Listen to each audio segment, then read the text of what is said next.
안녕하세요. 2022년 새해가 밝았습니다. 한국공정거래조정원에서는 올해에도 가맹사업과 관련된 다양한 교육이 준비되어 있습니다. 저는 한국공정거래조정원 가맹종합지원팀에 근무하는 한승미 주임입니다.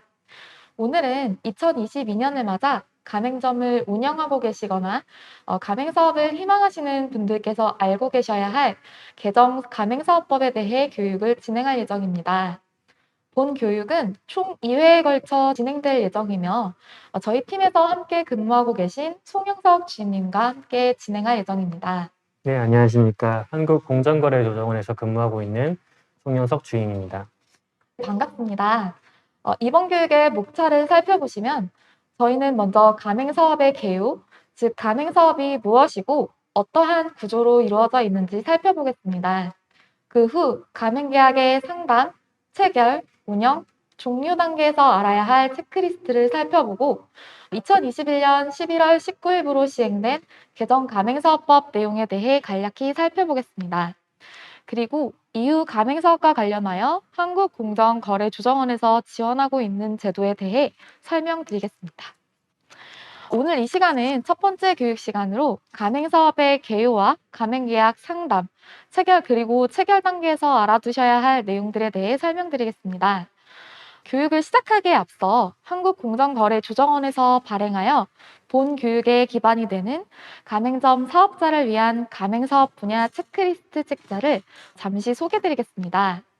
본 책자는 2021년 11월 19일에 시행된 가맹사업법의 내용을 담고 있으며 각 가맹계약, 가맹사업 단계에서 가맹점 사업자가 알아야 할 필수적인 내용과 가맹 분야 분쟁 발생 시 도움을 받을 수 있는 방법을 소개하고 있습니다. 해당 책자는 한국공정거래조정원 홈페이지에 있는 누리집에서 다운로드 받으실 수 있으니 많은 참고 부탁드립니다. 체크리스트를 확인하기에 앞서 먼저 가맹사업이 무엇인지 정확하게 알아보겠습니다. 가맹사업법 제2조에 따르면 가맹사업이란 가맹본부가 가맹점 사업자로 하여금 가맹본부의 상표, 상호 등을 사용하여 일정한 품질이나 영업 방식에 따라 상품, 용역을 판매하도록 함과 아울러 영업활동 등에 대한 지원, 교육, 통제를 하는 것으로 가맹점 사업자는 가맹본부의 영업활동 등에 대한 지원과 교육의 대가로 가맹금을 지급하는 계속적인 거래관계를 의미합니다. 이러한 가맹사업은 외식, 카페, 편의점 등 다양한 분야에서 이루어질 수 있고 통상 프랜차이즈 사업이라고 불리고는 합니다. 이러한 가맹사업과 관련된 용어에는 가맹본부, 가맹희망자, 가맹점 사업자가 있는데요. 가맹본부는 가맹점을 운영할 수 있는 권리, 즉 가맹점 사업권을 부여하는 사업자입니다. 가맹희망자는 가맹점 운영권을 부여받기 위하여 가맹본부나 가맹지역본부와 상담하는 자를 말하며 가맹점 사업자는 가맹점 운영권을 부여받아 가맹사업을 영위하는 자를 의미합니다. 또한 가맹금이란 명칭이나 지급 형태에 관계없이 가맹희망자나 가맹점 사업자가 가맹점 운영권을 받기 위해 가맹본부에 지급하는 대가 등을 의미합니다. 이러한 가맹사업 거래는 다음과 같은 구조로 구성되어 있습니다. 그림을 보시면 가맹본부가 가맹점 사업자에게 가맹점 운영권과 품질 기준, 영업 방식, 그리고 영업활동 등에 대한 지원, 교육, 통제를 하는 대가로 가맹점 사업자는 가맹본부에게 가맹금을 지급하고 상표와 상호를 사용할 수 있음을 확인하실 수 있으며 이러한 거래관계는 계속적으로 이루어져야 합니다. 우리 가맹사업 거래 공정화에 관한 법률, 앞으로는 약칭 가맹사업법으로 불리게 될 텐데요.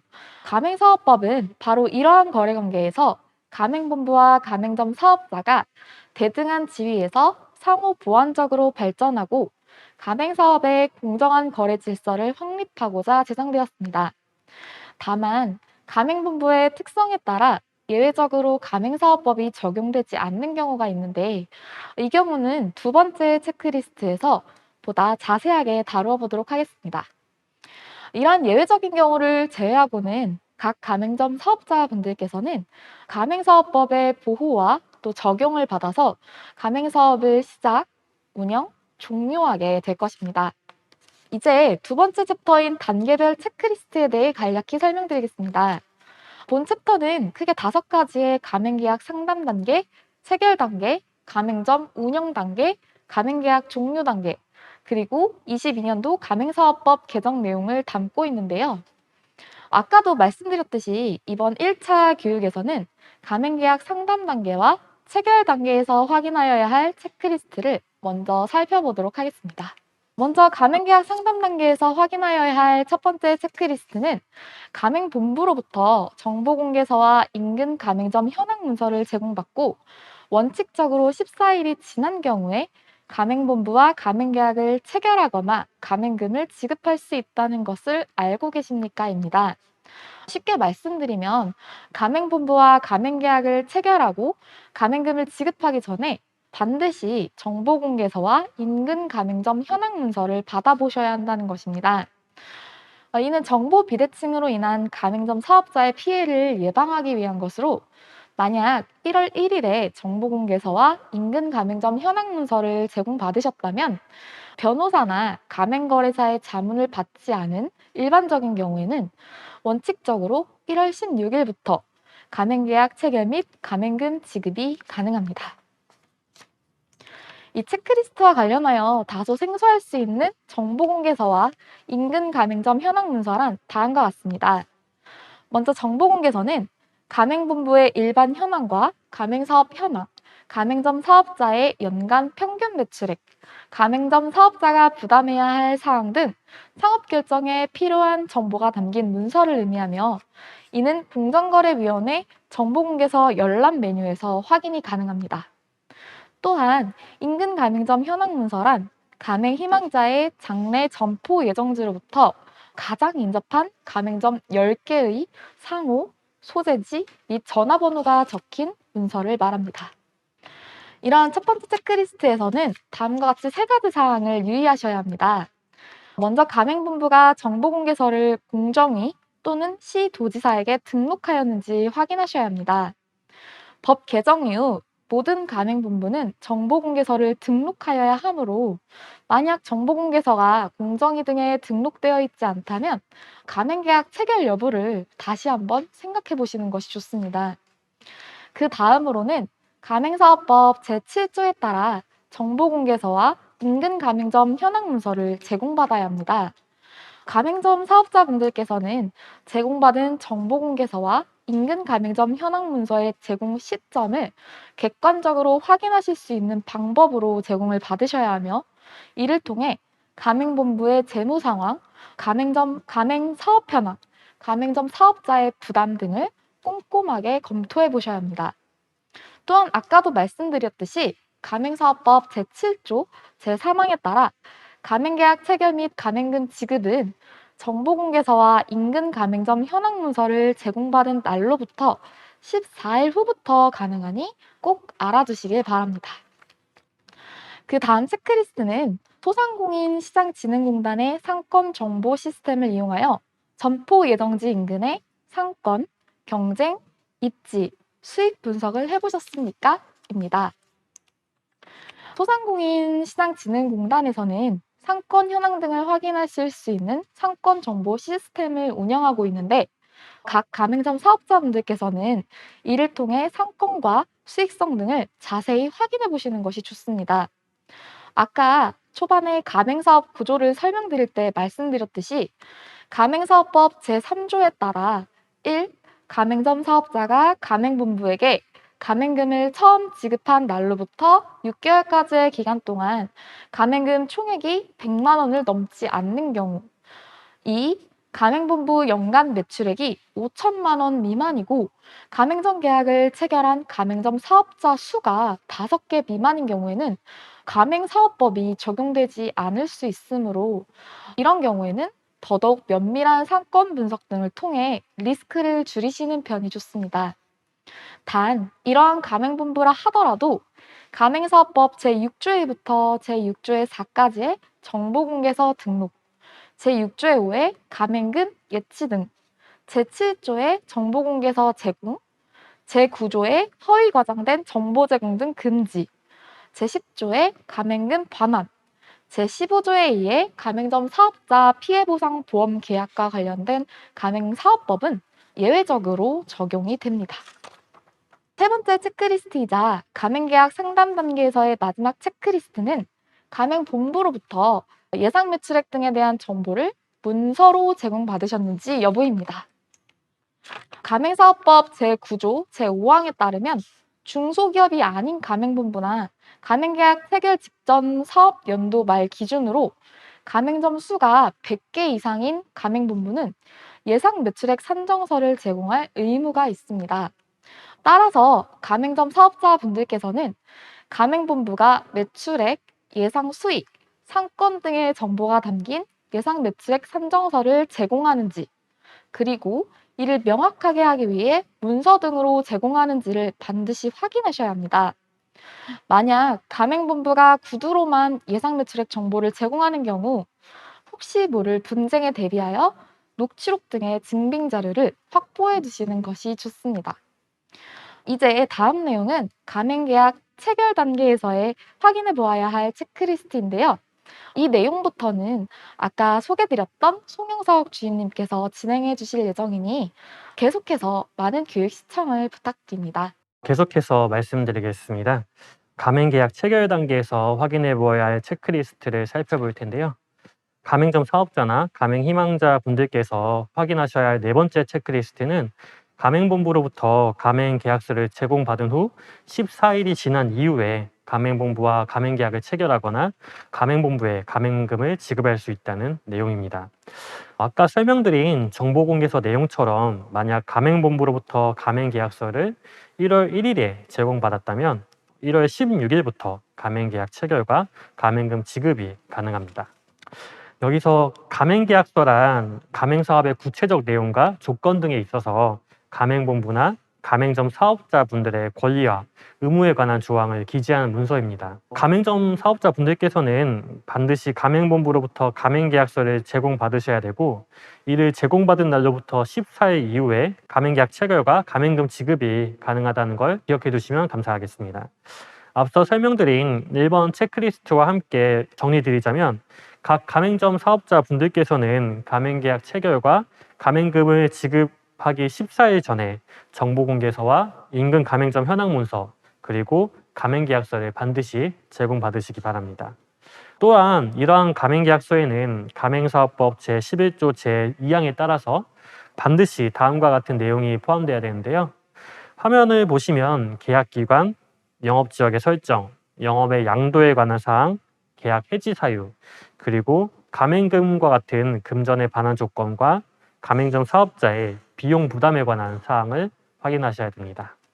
이제 다섯 번째 체크리스트입니다. 가맹본부가 상가를 직접 임차하여 가맹점 희망자에게 다시 임대한 경우가 있는데, 이때 가맹본부와 임대인, 즉 건물주 사이의 임대차 계약 내용에 가맹본부가 다른 사람에게 이 건물을 다시 임대하는 것을 임대인이 허용하고 있는지 여부입니다. 조금 복잡하게 들리실 수 있는데, 화면을 보시면 가맹본부가 건물 임대인에게 임대차를 맺은 상황입니다.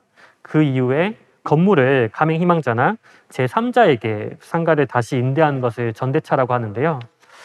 이러한 전대차와 관련해서 가맹점 사업자분들께서는 만약 임대인이 가맹본부에게 전대차를 허용하고 있는지 꼭 확인해 보셔야 됩니다. 만약 임대차 계약서상 해당 상가를 다른 사람에게 전대할 수 없도록 규정이 되어 있는데, 이런 경우 임대인이 가맹본부에게 임대차 계약 해지를 통보할 때 가맹점 사업자분들께서는 가맹점 영업을 계속할 수 없는 곤란한 상황에 처할 수 있으니 꼭 확인해 보시기 바랍니다. 이제 여섯 번째 체크리스트인데요. 일정한 명목의 가맹금은 가맹본부에 바로 지급하면 안 되고 금융기관을 통한 예치제도 등을 이용해야 된다는 내용입니다. 여기서 내용을 다시 살펴보면, 가맹사업을 하기 위해서 가맹본부에 통상적으로 가입비, 교육비, 이런 가맹금을 예치가맹금이라 불리는 가맹금을 지급할 텐데요. 여기서 가맹금 예치제도라는 게 있는데요. 쉽게 말씀드리면 가맹본부가 아까 말씀드린 예치가맹금을 직접 수령할 수 없고 은행이나 우체국과 같은 제3의 금융기관에 잠시 맡겨두는 제도입니다. 이런 제도를 통해서 혹시나 가맹계약 체결 과정에서 문제가 생길 경우 가맹점 사업자가 자신의 가맹금을 안전하게 돌려받을 수 있는 제도가 그 취지입니다. 다만 문제가 생겼을 때 보험회사가 가맹본부를 대신해서 그 피해를 가맹점 사업자에게 보상해주는 가맹점 사업자 피해 보상보험 계약이라는 게 있는데요. 만약 가맹본부가 이러한 가맹점 사업자 피해 보상보험 계약에 가입되어 있는 경우에는 예외적으로 가맹예치금을 수령할 수 있습니다. 따라서 가맹점 사업자 분들께서는 가맹사업법 제6조의 5에 따라 가맹금 예치 제도를 꼭 확인하시기 바랍니다. 혹시나 계약을 체결하고 있는 가맹본부가 가맹금 예치 제도나 가맹점 사업자 피해 보상보험 계약과 같은 두 가지 중 어느 하나를 운영하지 않은 경우에는 해당 가맹본부와의 계약은 좀 면밀히 신중하게 살펴보시길 바랍니다. 이제 가맹계약 체결 단계에서 마지막 체크리스트입니다. 가맹 희망자나 가맹점 사업자가 특정한 경우에 가맹본부에 가맹금 반환을 요구할 때 가맹본부가 가맹금의 일부나 전부를 반환해야 된다는 내용입니다. 여기서 특정한 경우는 정보공개서를 사전에 미제공했거나 4개월 내에 가맹점 사업자가 가맹금 반환을 요구하는 경우입니다. 내용을 보시면 가맹점 사업자분들께서 가맹사업법 제10조 제1항에 따라 가맹금을 돌려받을 수 있는 경우를 확인해 봐야 되는데요. 다음과 같은 화면에서 보시는 경우에는 가맹계약 체결 전이나 체결일로부터 4개월 내에 가맹금 반환을 서면으로 요구할 수 있습니다. 먼저 첫 번째는 저희가 아까 살펴본 가맹본부가 정보공개서나 인근 가맹점 현황 문서를 제공하지 않았거나 또는 제공하더라도 제공 시점 14일 이전에 가맹계약을 체결하거나 가맹금을 받은 경우입니다.